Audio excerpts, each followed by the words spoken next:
The Smallest Girl in the Smallest Grade, written by Justin Roberts, illustrated by Christian Robinson.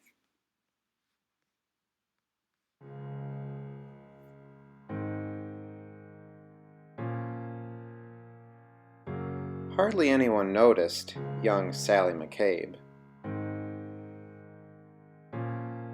She was the smallest girl in the smallest grade.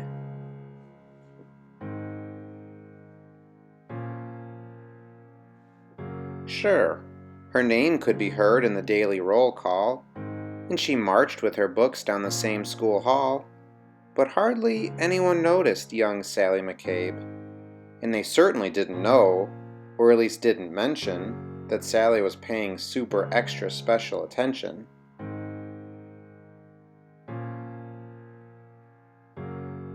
To the abandoned kite with the tangled string, to the 27 keys on the janitor's ring, to the leaves as they turned green to gold in the fall, to the time Tommy Torino was tripped in the hall.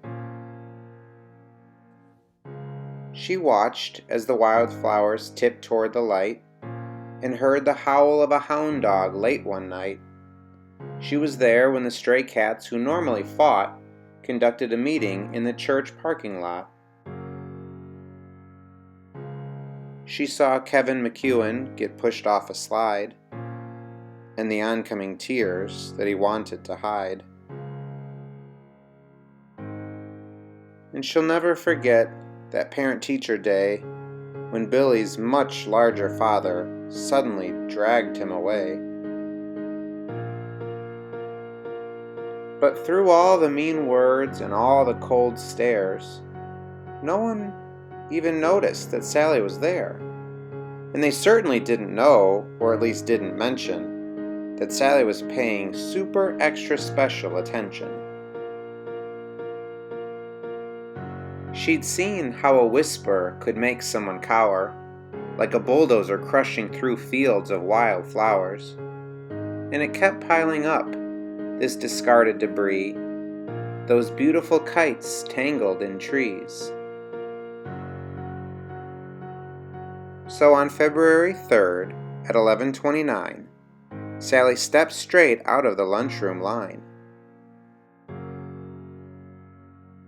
She said, "I'm tired of seeing this terrible stuff. Stop hurting each other. This is enough." Now, a few laughed out loud, or didn't care, that there was some girl with her hand in the air.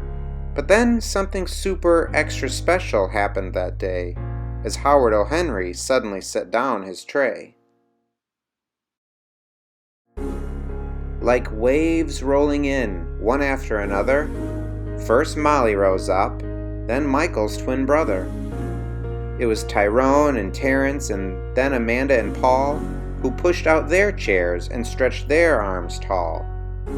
From the friendly lunch lady with the dishes she carted, to that new third-grade teacher who had only recently started.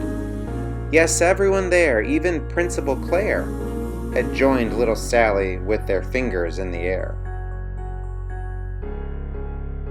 And though hound dogs were destined to howl at night, and most stray cat meetings would end up as fights, and kites would continue to get stuck in trees, they all felt, for a moment, like the janitor's keys, fastened together with a heavy steel ring that held all the secrets to unlock everything.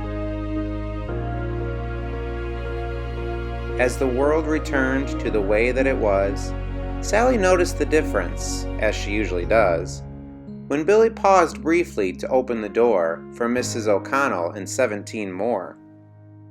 Or when Molly scooched over to make some space on the coral riser for Ellen and Grace. These moments that often get taken for granted, a wildflower appearing that no one had planted. The swings soon resumed their rhythm and sway, and day turned to night, and night turned to day.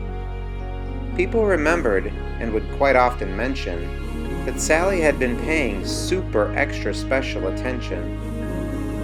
and how the world could transform and change could be made by the smallest girl in the smallest grade.